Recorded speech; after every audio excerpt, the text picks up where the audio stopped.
was a little horror short that I came up with one day. I got home from work and I was like, you know what? I'm just going to take a bunch of random shots and see if I can make them look spooky or something together. And that's what I came up with. So I figured, what not a better video to shoehorn a little horror short into than a video about hidden gem horror movies. Welcome back to the channel. This is Chich Files. If you haven't been around here yet, not many people have, but maybe you are one of the first. Today's a big day for me because today is actually my first list video on the channel, and everyone's doing list videos nowadays. It marks a big moment in everyone's channel history because, quite frankly, everyone is doing it. Who are you if you're not making a list video? You got Christmas lists, you got top 10 lists, you got Jeffrey Epstein's list. What a time to be a list. Today's list is going to be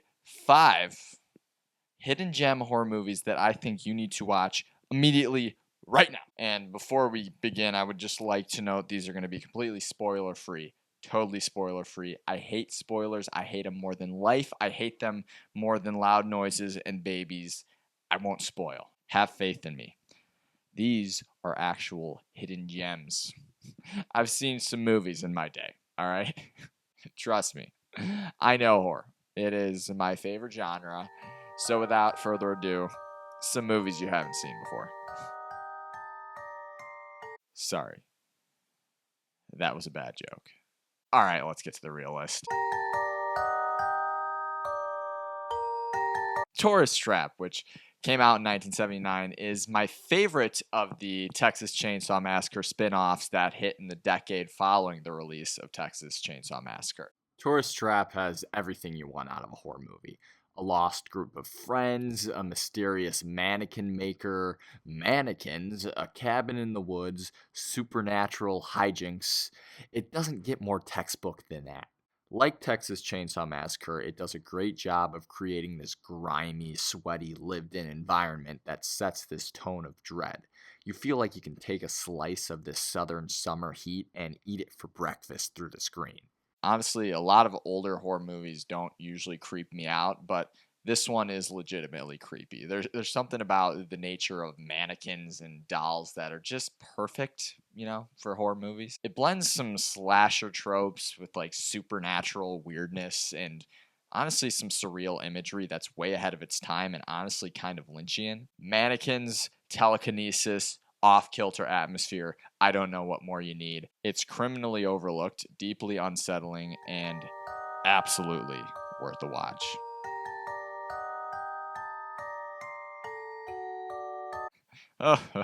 Oh, Climax. 2 things. One being this movie is unlike anything else that's going to be on this list. And 2, for the love of God, do not watch this movie when you're high. Don't do it. Climax is a 2018 French psychedelic horror that follows a dance troupe of young dancers who gather in an empty school building to rehearse, party, and celebrate. What begins as a hypnotic celebration of movement spirals into a hallucinatory descent into chaos. Climax is bold, brutal, and completely unpredictable. A nightmare set to a pulsing beat. It's hot, it's sweaty, it's horny, and it's really messed up. It's definitely not traditional horror like some of the others on this list. It's more like a fever dream turned nightmare. The sound mixing is 10 out of 10, incredible. And I promise you there will be points in the film where you find yourself dancing along uncontrollably, and you just go with it. Just accept it.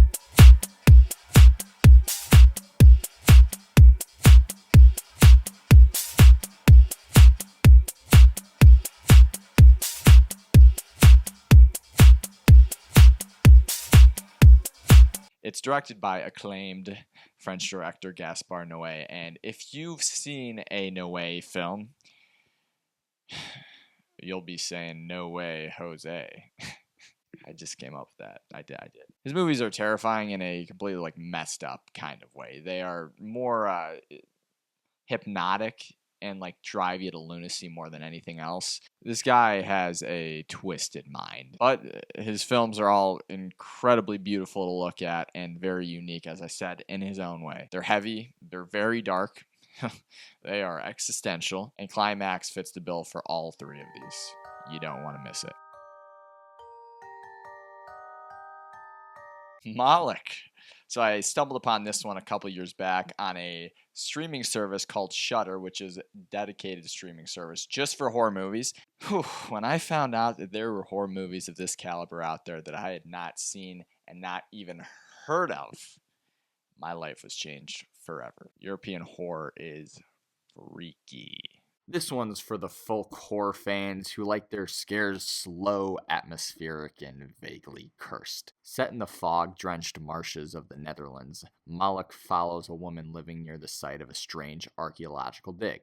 When ancient bodies are unearthed and mysterious deaths begin to unfold, she starts to suspect something far older and far more malevolent is at play. This one definitely has shades of other folk horror classics like The Wicker Man and even Midsummer. Similar to Speak No Evil, if Hollywood finds out about this one, which Hollywood always finds out, I could definitely see this one being remade with a full English version, although it is honestly like partially, if not leaning mostly in English anyway. So, if you're into creepy folklore, muddy marshes, and bedtime stories told by someone who definitely hates you, then Moloch is worth digging up. We continue the trend of international films with this 2017 Argentinian supernatural banger. This movie has some of the more chilling scenes I've seen in a horror movie, including one scene in particular that left me potentially with some residue in my pantalones. Terrified follows a group of paranormal researchers who are investigating a series of loosely interconnected paranormal events happening in the suburbs of Buenos Aires in Argentina. In some ways, it's kind of an anthology with the investigators looking into different cases throughout the movie.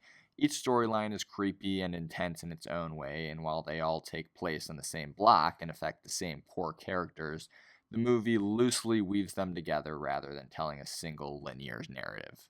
Similar to Moloch, I also came across this one on Shudder, and I swear I am not plugging. I'm not sponsored. Well, I'm kind of plugging, but I'm not sponsored by Shudder. But I'm telling you, if you are a fan of horror, you got to get this service because it's cheap and it has an infinite amount of indie horror movies that are great, and I promise you've never heard of most of them. If you're a horror fan, you're doing yourself a disservice by not having Shudder. Last and most certainly not least, Cure. It might be a bit more known than the others, but that's just because this is honestly one of the great noir horror films that's ever been made. This one is downright diabolical. The 90s was the decade for serial killer horror, and this movie goes pound for pound, punch for punch with some of the other heavy hitters like Silence of the Lambs and Seven. There's something especially terrifying about this film's ability to embrace its darkest corners. This 1997 Japanese serial killer drama follows a detective who is trying to solve a string of brutal murders. Different killers every time, same weird method, and none of them remember doing it.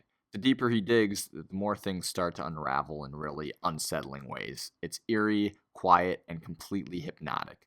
Not jump scare scary, more like haunting your thoughts for days scary. It is super atmospheric, very psychological, and jarring enough that it will pick at your innards for days.